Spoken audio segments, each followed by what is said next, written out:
I'm using a throwaway account because my husband and his friends know my main one. I, 30F, am desperate for advice on a situation that's spiraled out of control. My husband, Tom, 30M, and I have been married for 3 years. His close friend, Sarah, 29F, has been living with us for over 2 months, and it's been a total disaster for me. Sarah went through a rough breakup and needed somewhere to stay. Tom and Sarah have been friends since their college days, and they're very tight. I've always been fine with her, until she moved into our house. I agreed to let her use our spare room temporarily because I felt sorry for her, as she had nowhere else to go after splitting with her ex. We figured it'd be a short-term thing, maybe a couple of weeks. While she sorted out a new place, 2 months later, there's no sign of her leaving. The real problem is that Sarah has no respect for me or our home. She acts like she owns the place and treats Tom like he's hers, too. Here's what I'm dealing with: boundary problems. Sarah is overly familiar with my husband in ways that make me uneasy. For example, she'll playfully tug at his sleeve or rest her head on his shoulder. It sometimes feels like I'm the odd one out in my own marriage. I've brought this up with Tom, but he says she's just naturally touchy with everyone, and it's not a big deal. No respect for privacy. She'll walk into our bedroom without knocking. One morning I was getting dressed, and she just burst in to ask if we had any juice. We've told her our room is off limits, but she still forgets. Messy and thoughtless behavior. Sarah leaves chaos wherever she goes. The kitchen is always a wreck because she cooks meals or midnight snacks and leaves dishes everywhere. I keep finding coffee mugs and snack plates scattered around the living room from her and Tom's movie nights. She also does laundry and leaves her clothes in the dryer or draped over the sofa for days. I end up moving her stuff just to use my own appliances, hogging my husband's time. Every night Sarah wants to hang out with Tom, watching films, playing games, or chatting for hours. When I try to join, I feel like an intruder. They share countless inside jokes and memories, and Sarah sometimes says things like, "Oh, you wouldn't understand, it's a Tom and me thing." It's incredibly rude. I've stopped spending time in my own living room because I feel so out of place. Subtle jabs at me. Sarah has made snarky remarks that feel like veiled insults. For instance, I cooked dinner for everyone last week and she said, "Wow, this is actually decent, haha," implying my cooking is usually bad. She laughed it off as a joke and Tom dismissed it, but I was offended. She's also made comments about my work-from-home setup like, "Must be nice to lounge in sweats all day." When I'm working a full-time job remotely, I've talked to Tom several times about how Sarah's behavior is affecting me. He tends to defend her, saying she's struggling, she's always been a bit disorganized, or that I shouldn't take her comments personally because that's just her humor. He also mentions she doesn't have anywhere else to go, and we should be understanding. I was empathetic at first, but I'm done.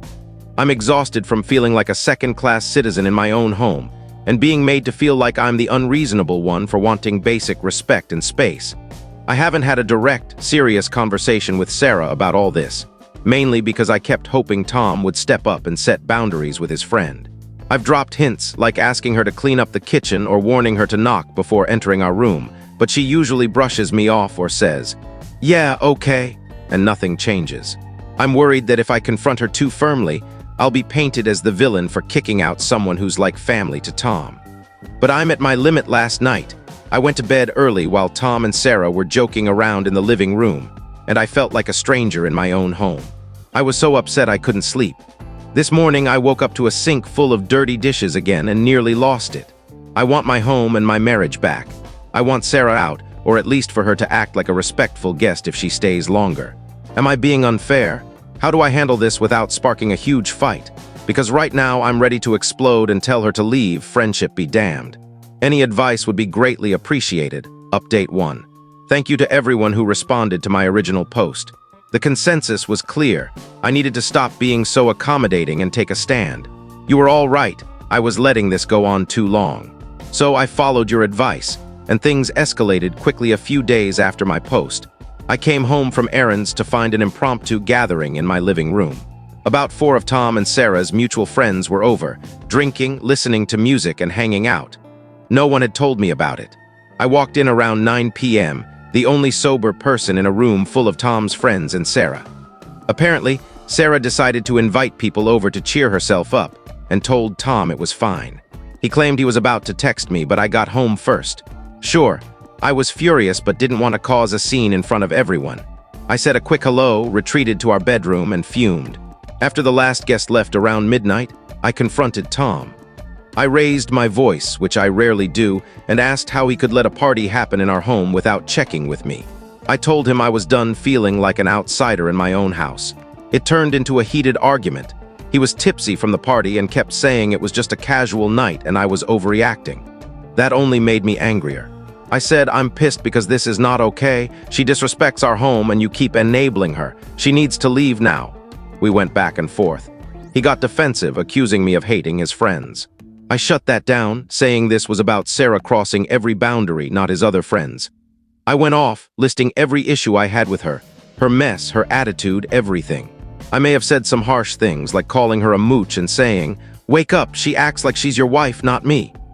He got quiet after that, maybe realizing how deeply upset I was. I gave an ultimatum. Sarah needs to be out soon or I'm leaving. I said, I love you, but I won't be a doormat. I'll stay with my parents before I let this continue. That seemed to hit home. He sobered up and agreed things had gone too far. The next morning, we had a calmer talk. Tom apologized for the party and for not seeing how bad things had gotten. He admitted he'd be upset too if the roles were reversed. He said he cares about Sarah as a friend, but our marriage comes first. Finally, we decided to tell Sarah she had to leave. We sat her down after breakfast. She seemed to sense something was off, as we don't usually have serious talks like that. Tom took the lead since she's his friend, but I was there to back him up. He gently told her it was time to find another place and that we'd help if needed, but she should plan to move out by month's end, about 3 weeks away, which felt reasonable since she'd already been here 2 months. Sarah didn't take it well. She went quiet at first, then started crying, asking why we were suddenly kicking her out and if she'd done something wrong. Tom explained we needed our home back and that her stay was always meant to be temporary. I chimed in, saying the unannounced party was a breaking point and that we needed more respect and communication in our home.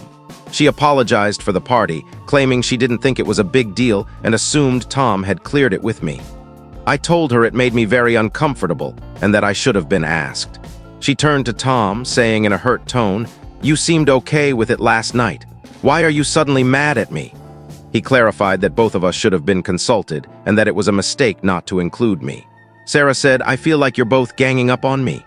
It was awkward and no one knew how to respond. Eventually, she said softly, "Okay, I get it. I'll start looking for a place. I'm sorry I made you feel that way." She was visibly upset, which made Tom feel guilty. He gave her a quick side hug and said, "We care about you, but we need our space. We'll help you find a new place." I didn't hug her, but said, "Thanks for understanding." To keep things civil, the plan is for Sarah to move out in 3 weeks. She mentioned possibly staying with a cousin or renting a room, but didn't give specifics. We offered to help with a deposit or first month's rent if she's strapped for cash, but she didn't commit to anything.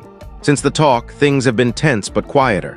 Sarah's been keeping to herself, not hanging out with us in the evenings, which is fine by me. I'm a bit skeptical though, as I haven't seen her actively searching for places or packing. It's been a few days, and she mostly stays in her room or goes out, maybe to meet friends or look for apartments, I'm not sure. Tom and I agreed to let her handle it like an adult for now, but if 2 weeks pass with no progress, we'll push harder. I feel a little bad that it got so confrontational, and I know Tom's bummed about asking his friend to leave. But I'm also hopeful now that we've set a boundary. The next few weeks might be awkward, but there's light at the end of the tunnel.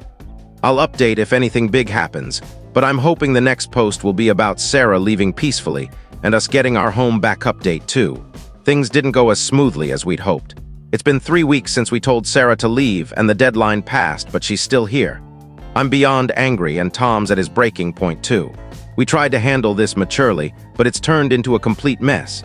As the move-out date approached, I occasionally asked Sarah how her apartment search was going or if she needed assistance. Her responses were vague, "I'm working on it," or "I might stay with my cousin, still figuring it out." I had a sinking feeling she wasn't making any effort. Tom even had a firm talk with her a week before the deadline, stressing she needed to be out by month's end. She said she understood. When the deadline arrived 2 days ago, I knocked on her door and politely asked what time she planned to leave or if she needed help packing. She looked at me like I was crazy and said, "I don't have a place to go yet." This led to a heated discussion. I reminded her we'd agreed on this date 3 weeks ago. She got defensive, saying, "It's not that simple to find a place. I need more time." I said we'd been more than fair and asked how much more time she needed. She kept saying, "I don't know, okay? I can't afford anything yet." Tom stepped in and firmly told her she had to leave. That's when she dropped a bombshell. She refused to go. She said, "I'm sorry, but I'm not leaving yet. Legally, you can't make me without proper notice." I looked it up. I was floored. She was invoking some kind of tenant rights. To be clear, we never had a lease or took rent from her. She was just a friend staying over. I told her our verbal agreement was the notice, and she'd known for weeks. She crossed her arms and said, "If you want me out, you'll have to evict me properly."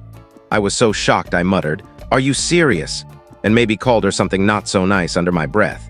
Tom stayed calmer, saying this wasn't how friends treat each other, and that she was taking advantage of us. She yelled back, accusing us of being cruel for kicking her out when she had nowhere safe to go. He responded, "We gave you 2 months, Sarah. That's more than enough support, but this is our home and you've overstayed." It turned into a shouting match. I told her she was betraying our trust. She kept saying we were abandoning her and that she thought we were better friends. I walked away to avoid saying something I'd regret, leaving Tom to deal with her. After she stormed off and slammed her door, we were both livid and felt betrayed. That same day, we called a lawyer friend and researched tenant laws in our area. Unfortunately, Sarah's technically in the right. Since she's been here over 30 days, she's considered a tenant even without a lease, so we have to go through a formal eviction process. Our lawyer friend confirmed we need to provide written notice and possibly go to court if she doesn't leave after that.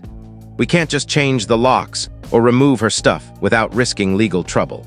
The police won't intervene since it's a civil matter. We're stuck with her for now unless she leaves voluntarily. Tom tried talking to her calmly, saying, "Don't do this. We're asking as friends. We'll even help pay for a new place. Let's not make this worse." She refused to engage, coldly saying, "I'm not talking about this now," and locked herself in the guest room. Yesterday, we served her an official 30-day written notice to vacate using a template we found online. It might be overkill, but we're covering our bases in case this goes to court. She barely acknowledged it, just said she's working on it. Sure, now we're in limbo for another month with a hostile houseguest who's essentially a squatter. The atmosphere is unbearable. We avoid speaking unless necessary. Sarah stays in the guest room most of the time, and when she comes out, we avoid eye contact. It's a terrible way to live, but I'm too cautious to do anything that could hurt our legal position, like cutting utilities or forcing her out. I'm documenting everything, and so is Tom. On a positive note, Tom's fully on my side now. This has been a wake-up call for him. He's angry and hurt that his friend would do this. He said he deeply regrets letting her stay and not listening to me sooner. I can tell he's stressed and guilty, but at least we're united. We just want her out as soon as legally possible. So we're stuck with this nightmare for another month, or longer if she drags it out in court, all because we tried to help a friend. I'm beyond frustrated and feel trapped in my own home again. At least we have a formal process started and a clear end date, even if it's not as soon as I'd like. The day she leaves, I might throw a celebration, and she's definitely not invited. I hope my next update is better. Wish us luck. Update 3. Good news at last, Sarah is gone, but it was not a smooth process. This has been one of the most stressful experiences of my life. We followed through with the eviction. We gave her the 30-day written notice, as mentioned. Those 30 days were tense and mostly silent. We all just coexisted without interacting. It felt like living with a ghost who occasionally slammed doors. When the notice period ended a few days ago, Sarah hadn't packed a thing. We had already filed an eviction case at the courthouse, expecting her to stay put. We got a court date, went before a judge, and since it was a clear case of a guest overstaying, we won. The judge gave her 1 week from the hearing to leave, after which law enforcement could step in. Sarah didn't even show up to the hearing, which likely hurt her case. I think she believed we wouldn't go through with it. Well, we did on the final court-ordered deadline, Monday morning. I knocked on her door and said calmly, "Today's the day. You need to be out by noon per the court." She muttered, "Yeah, I'm going," but was still sitting on her bed surrounded by her stuff. By noon, nothing had moved. We had arranged for the sheriff's department, who handle evictions here, to come by in the early afternoon if she didn't leave. When I told Sarah the sheriff was coming, she panicked. She started throwing clothes into bags, all while yelling at me and Tom. She shouted things like, "I hope you're proud of yourselves," and "You're throwing me out like garbage." She was crying and furious. We stayed out of her way and let her pack. Tom tried to calm things down at one point, but she screamed at him too. It was tough to hear, even though I know we went above and beyond for her. When the sheriff's deputies arrived, it was humiliating and sad. We explained that our guest refused to leave. They spoke to Sarah, who had most of her stuff in suitcases and duffel bags by then. She kept acting like we were horrible people, but the deputies weren't interested in her complaints. They told her she had to leave or she'd be trespassing. She was still yelling and crying, saying, "Where am I supposed to go?" The deputies offered shelter information, but she snapped, "I'll figure it out." The moment she left was oddly anticlimactic after all the stress. She walked out with her bags, sobbing and muttering curses. One deputy escorted her out, and the other stayed to talk to us. They gave us a pamphlet on changing locks and handling any remaining property, then left. And just like that, she was gone. We checked the guest room and house afterward. The room was a mess: trash bags, empty bottles, food wrappers, and even a couple of our towels, stained with makeup that she'd taken from our closet. Small items were missing too, like a decorative tray from the guest room nightstand. I think she took it out of spite or as a keepsake. It's not valuable, but it's infuriating. And ironically, after her jab about my cooking, she left a dirty skillet in the sink from her last meal. One final mess for us to clean. We spent that evening cleaning and reclaiming our space. We washed all the bedding, boxed up her leftover junk, we'll drop it at her sister's place. More on that soon, and changed the locks immediately. We also installed a front door security camera, just in case. Maybe that's excessive, but we're not taking risks after this.